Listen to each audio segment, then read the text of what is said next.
Hi everyone, I'm going to be covering like a few topics in this video, hopefully connecting a few dots and generally informing people. And as usual, you know, we'll be touching on some previous issues that I've shared in previous videos, but always with an added take on that as well. So to start with today, how Bolivia fights fascism, it takes more than the ballot box. And it certainly does, you know, and when you go through the comments under this, you know, there's talk about the martyrs, you know, people literally lost their lives fighting for democracy, to re-establish the government that the people have voted for and that were overthrown by a corporate coup that do control their mainstream media. And obviously as soon as the elected government were overthrown by the coup, the mainstream, you know, the government media, the people's media actually, was cast to one side and the MSM takes over. And, you know, there is a very harsh response from these far-right extremists that were hoping to take control of Bolivia and take full control of Bolivia's resources and basically deny the native people any rights whatsoever to benefit from the produce of their land. And it is as simple as that. You know, it isn't that these people were fighting to be Soviet Communist Russia or Communist China or North Korea.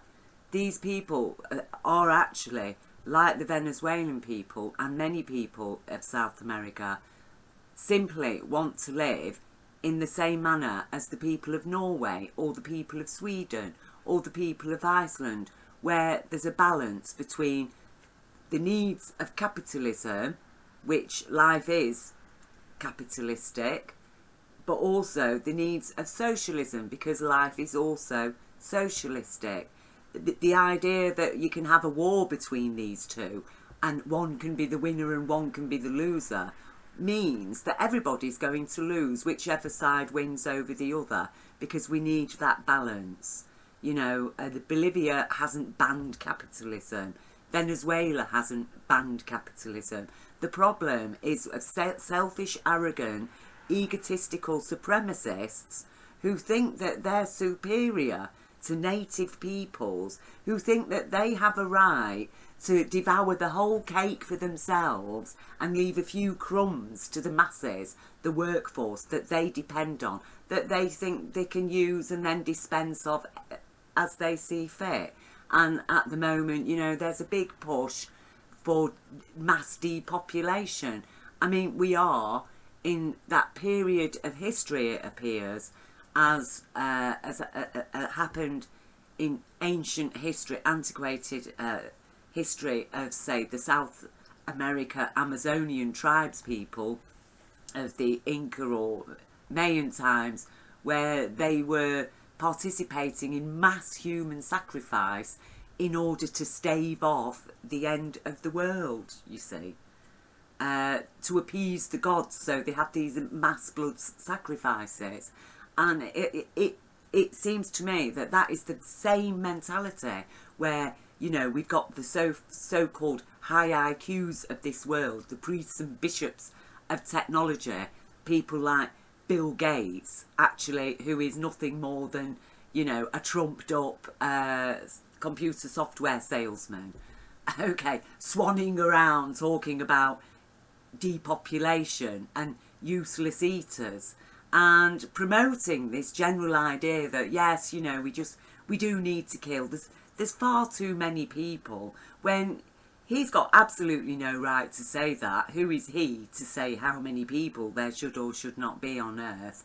And nobody's talking about any alternatives, like, for example, well, why not have a fairer society and include the people and consult the people, and let's get to some true intelligence, not your half-wit, high IQ that only measures half intelligence, Mr. Bill Gates. Let's have wholesome intelligence, you know, the common sense and intelligence of the people you call the common mass, useless eaters who are doing all the work and who are enslaved to the kind of systems that then, you know, somebody like David Attenborough can come along and say humanity is destroying the planet, when actually it isn't humanity that's destroying the planet. It's the fact that humanity is enslaved to these half-wits and these half-wit agendas and their half-wit technology.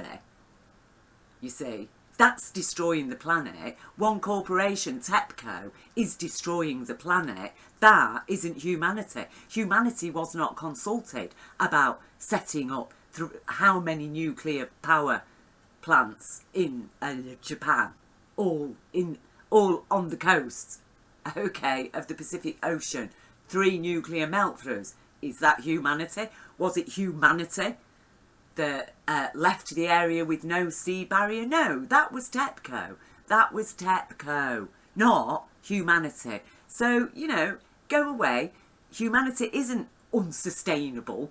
This planet can sustain 3 times as many people as are here now, but actually we'll never reach that level when women have rights. When women have rights of choice, we've witnessed in every nation that wherever people have had rights, and especially women, birth rates plummet. Okay, that's the fact of it. You want balance, you're going to have to live with balance. But this idea of a mass cull, I tell you, it's primitive.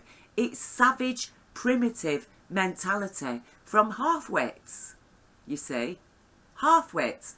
Half-wits that think that they can just suppress native people. Democracy is only useful when it suits them. Well, it just so happens that there isn't actually enough of them in a lot of nations for them to be able to win at the ballot box. So, hey, let's just have an armed coup. Okay, and you know, this is a cause for celebration, what's happened here. And the people of Bolivia, like the people of Venezuela, hats off to them.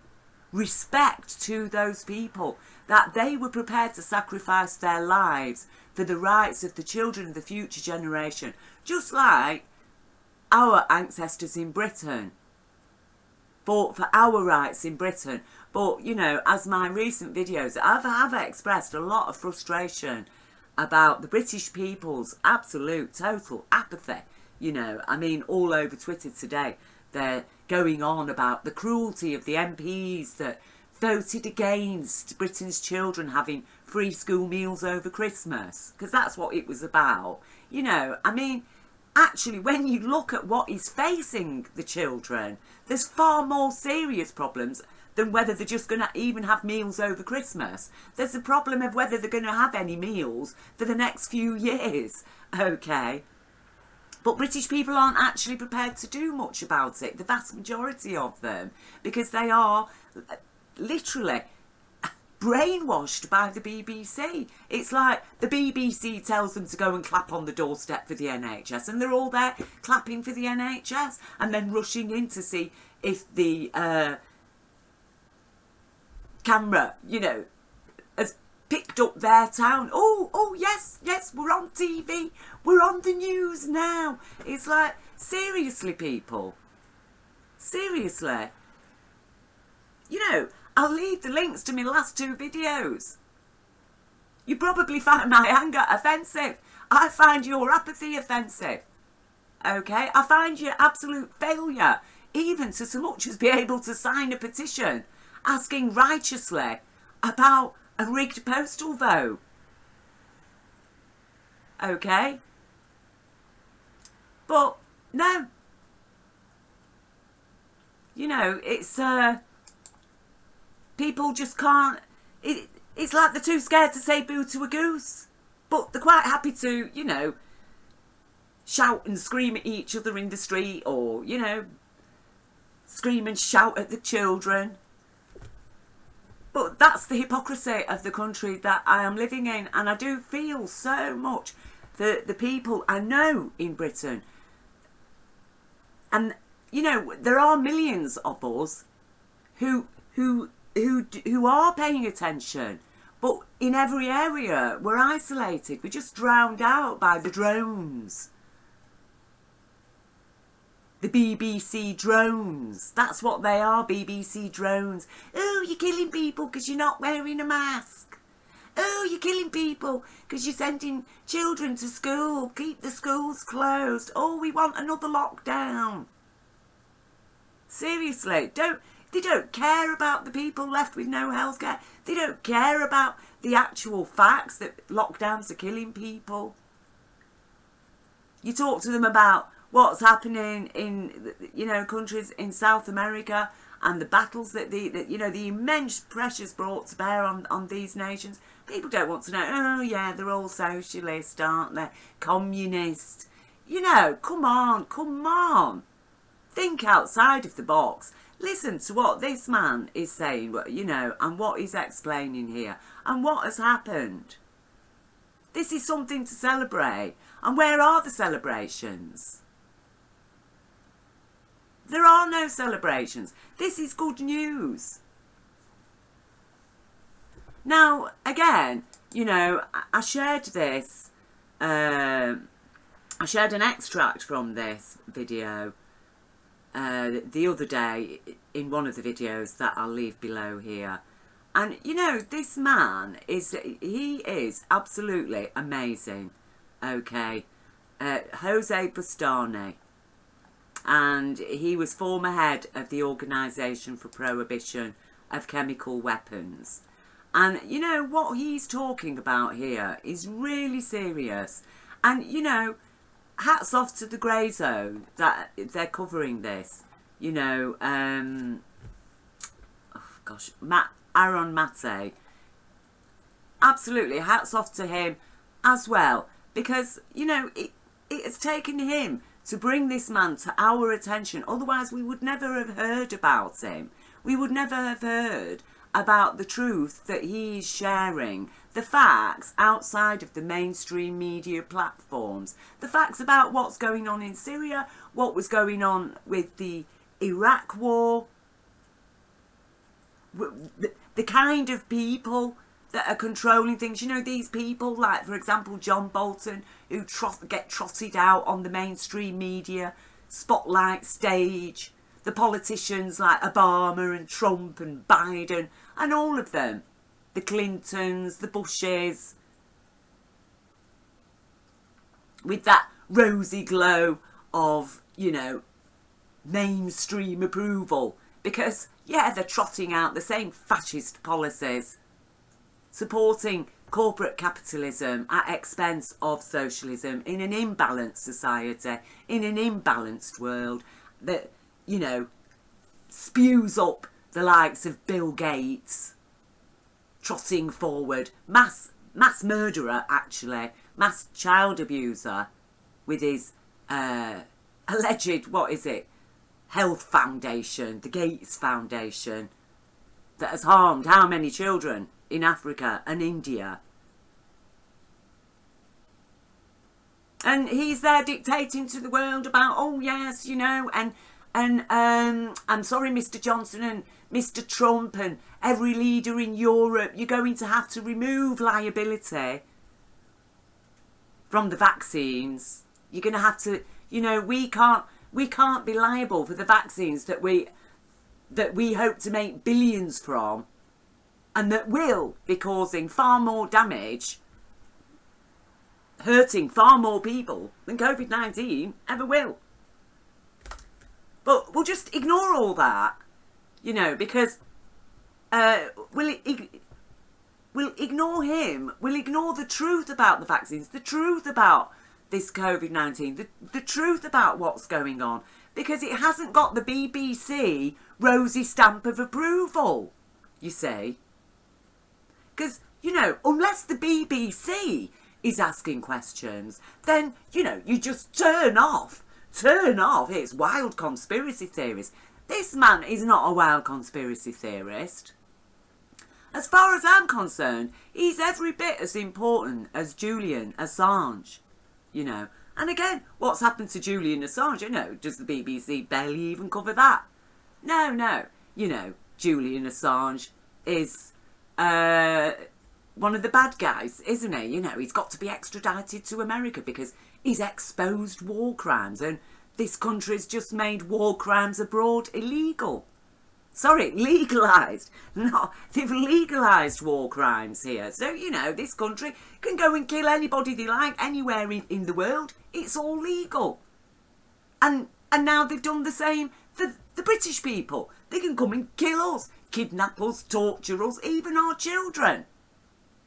Okay? It's all been legalised. And nobody's batted an eyelid. Now, I can't imagine that happening in Bolivia or anywhere else, that the government actually legislates the right to kill, even though the people have been facing exactly that, and they fought against it with literally their bare hands, okay? But where's the battle in Britain? People can't even share a post. They can't even like a post. Oh, I don't want MI5 watching me because I liked something that was a bit subversive. Oh, I signed a petition questioning the government. Oh, no, I'm not going there because I'm Mr. Goody Two-Shoes. Instead, I'll just get on my Twitter and moan about the MPs that voted against school meals during the children's Christmas holiday. A Christmas that we're not even going to have, apparently.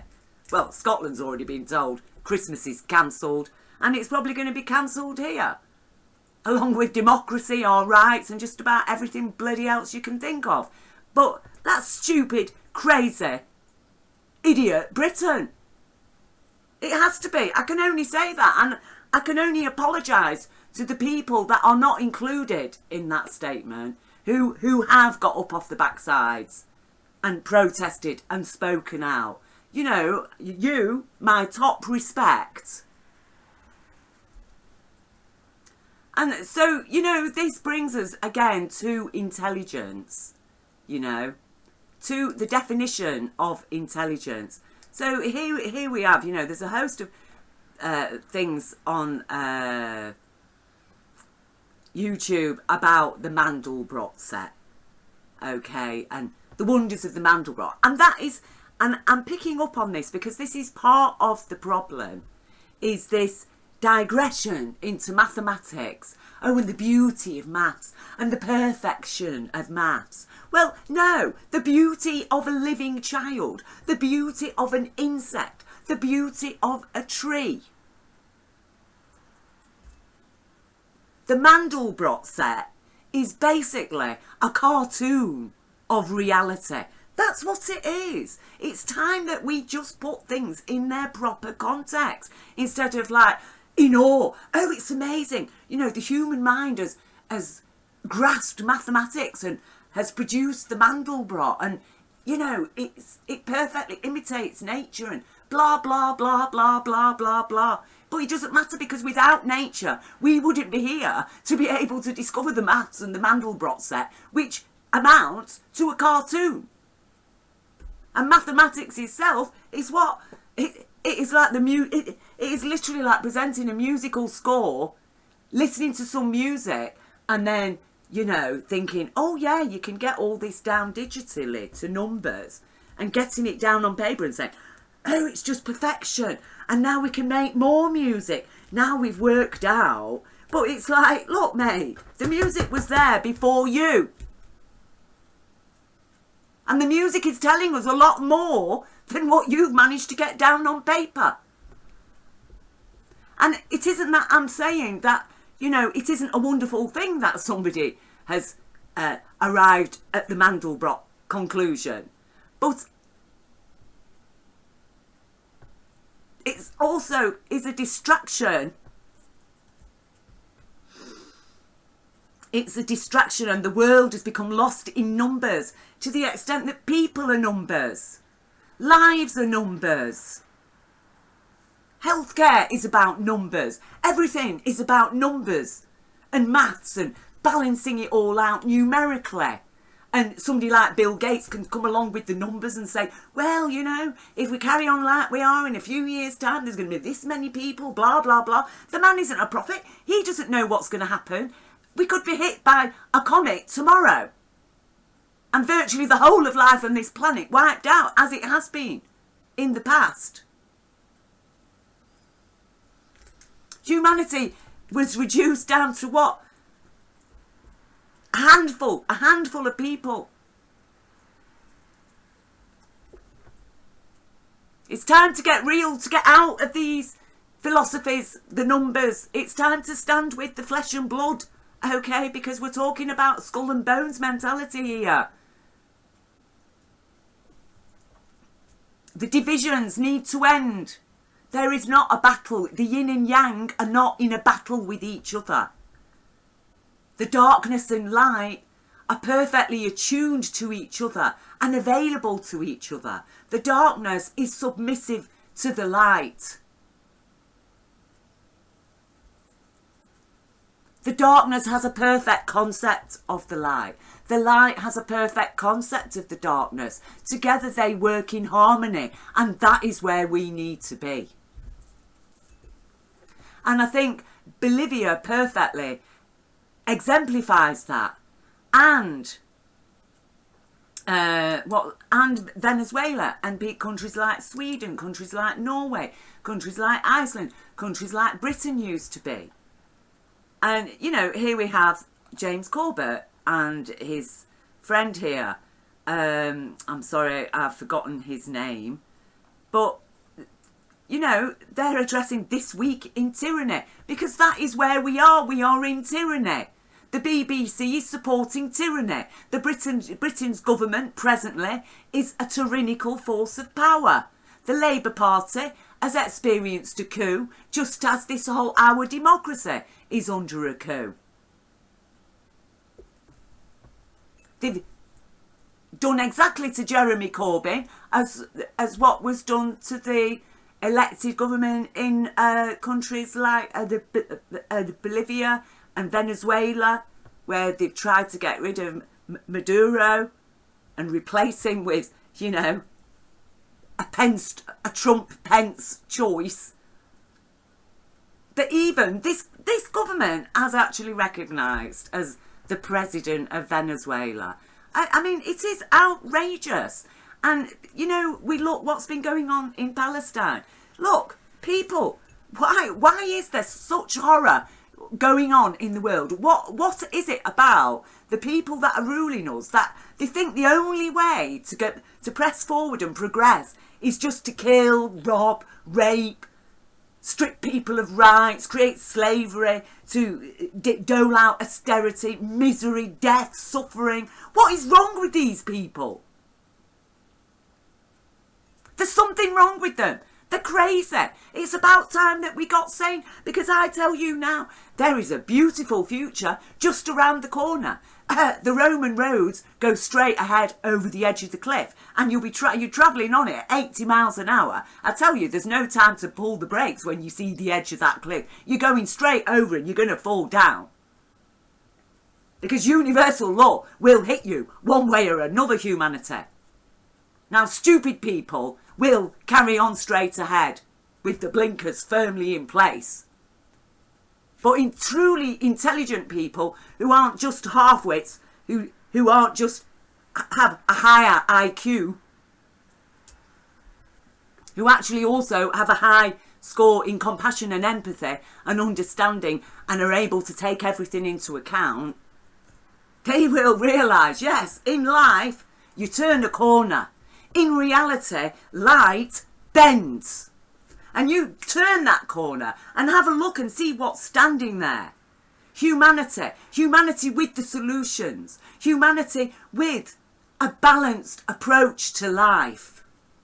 And when you get on that balance and you start living with that balance and you live within the framework of universal law that upholds all our rights, there will never be too many people. There will never be too many anything. There will never be austerity. The people of Israel and Palestine will live perfectly happily together as good neighbours.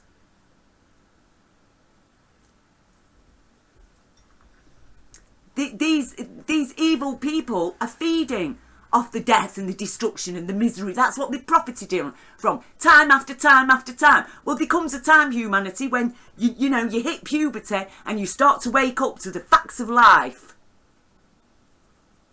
And it's time to get with the facts. And the facts just so happen to support turning the corner. Well, when you turn that corner, you'll find people like me there. And yes, we will make you feel like a sweepstakes winner. Not a bunch of losers, useless eaters, as these tyrants are telling us right now. So, you know, that's all I've got to say today. And, you know, as usual, I send my love and best wishes to everybody, even the people who presently are standing against me. Because, you know, what I'm saying is in everybody's best interest. And even for the children of people like Bill Gates.